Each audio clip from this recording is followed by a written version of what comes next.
Então, pessoal, no vídeo anterior aqui, a gente viu como calcular aqui o somatório, né, usando o Windows Function. Né? Como eu mostrei para vocês, esse é possível, né, a partir desse é possível calcular o mesmo resultado usando o group by. Mas aqui eu estou trazendo aqui o Windows Function como uma alternativa, porque há muitas coisas que podem ser feitas usando esse Windows Function. Então aqui você vê aqui nessa célula aqui de cima, calculamos aqui o somatório de salário por departamento. E a saída aqui tivemos apenas o salário por o total de salário por departamento. Agora, aqui eu vou calcular, na sequência, eu vou calcular a média. Depois eu vou calcular aqui, vou mostrar como se calcula a média e a média móvel. Então, para poder calcular a média, a gente vai fazer a mesma estratégia aqui. Então, o que que eu vou fazer apenas vai ser copiar o que foi escrito aqui em cima. Vou apenas trocar o sum pelo average, né, pela média. Então, se eu fizer aqui um show, comentar isso aqui e comentar isso aqui, somente para podermos observar o que sai como resultado. Então, você vê aqui ou na coluna, aqui eu vou colocar a vigília, média. Então, a gente vê aqui que na coluna média, saímos aqui com a média dos salários por departamento, né? Mas como a gente tem alguns elementos como a gente vê que essa média aqui ela é repetida, né? Por cada linha aqui dos departamentos. Só que, visualmente, você vê que isso aqui pode ficar confuso e não é muito legal de se ver.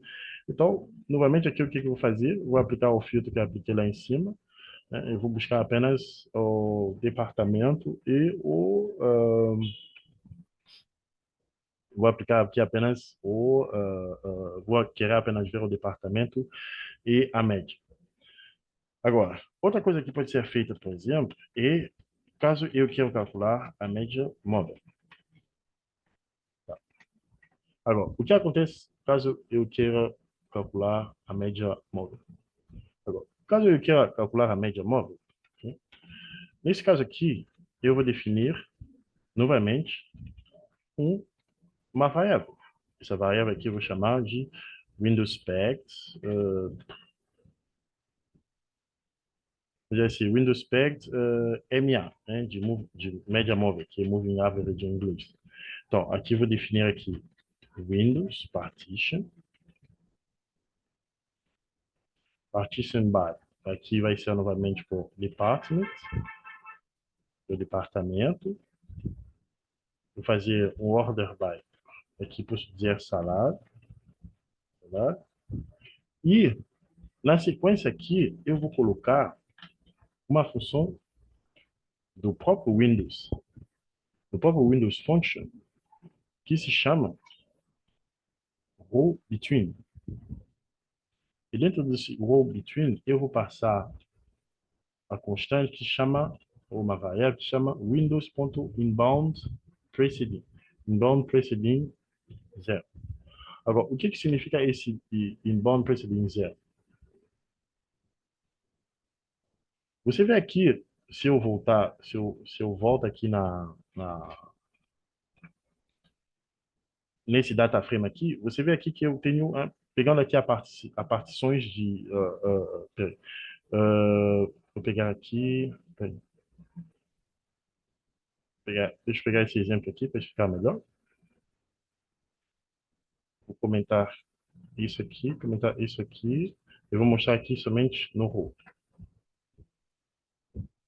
Você vê aqui que quando eu particionei aqui, mostrar as partições aqui por departamento, você vê aqui que eu tenho 3 linhas em finanças, 2 em marketing e 5 em vendas. Agora, esse Windows Inbound Preceding, ele quer mostrar aqui que ele quer mostrar a primeira linha em cada partições, né? Porque eu vou querer que ele faça a ordenação, né? Ele vai fazer a particionamento por departamento, ordenar o salário, e ele vai aqui, quando ele vai calcular a média, ele vai identificar aqui qual é a primeira linha da minha partição, né, a partir do qual ele tem que começar a calcular a média móvel. Mas por isso que a gente coloca assim, Windows Inbound Preceding. vírgula zero, ok? Eu quero dizer para ele assim, começa, né, a minha média móvel vai começar aqui nesse primeiro elemento, ele vai até o último elemento. Depois, quando ele vai chegar em marketing, ele vai começar no primeiro elemento, ele vai seguir. É assim, no sales também, ele vai começar no primeiro elemento, ele vai seguir. Então, aqui, né, eu vou aplicar, fazer a mesma coisa. Eh, Vamos lá para facilitar a nossa vida. O que que a gente vai fazer? Vou apenas copiar o que foi feito em cima, porque vai apenas ser uma cópia. Vai apenas ter algumas coisas um pouco diferentes. Aqui eu vou tirar o row, porque não me interessa muito. Então, por isso, manter esse row, por uma questão de visualização, para a gente poder observar bem como é que vai sair a média móvel. E assim vocês vão conseguir ver claramente aí essa explicação do row between. Depois aqui, eu vou chamar aqui uma nova coluna que eu vou chamar aqui de moving average. Average.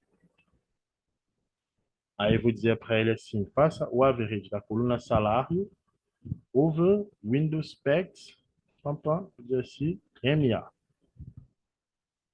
Aqui, vou tirar isso aqui, porque isso aqui não me interessa.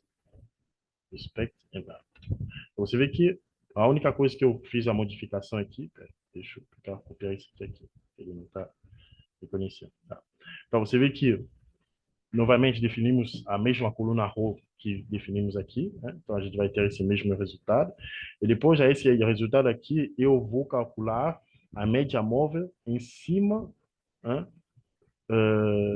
de cada, né, da coluna salário, né, separado por departamento. Então, vamos ver o que vai sair aqui. Então, exatamente o que vocês vê, né? Você vê que, diferente do caso anterior aqui, você vê que tá? Temos aqui a média, temos como resultado aqui, temos a média móvel por departamento. Você vê que por departamento aqui, você vê que a média móvel, né, no departamento, você vê que começamos aqui, né, na primeira linha e avançamos aqui até o último elemento. E assim por diante. Então, você vê que com Windows Function, há muitas possibilidades, há muitas funções, há muitas estratégias, muitas estratégias que podem ser feitas para poder calcular determinadas variáveis dentro do data frame. Então, pessoal, obrigado e até o próximo tutorial.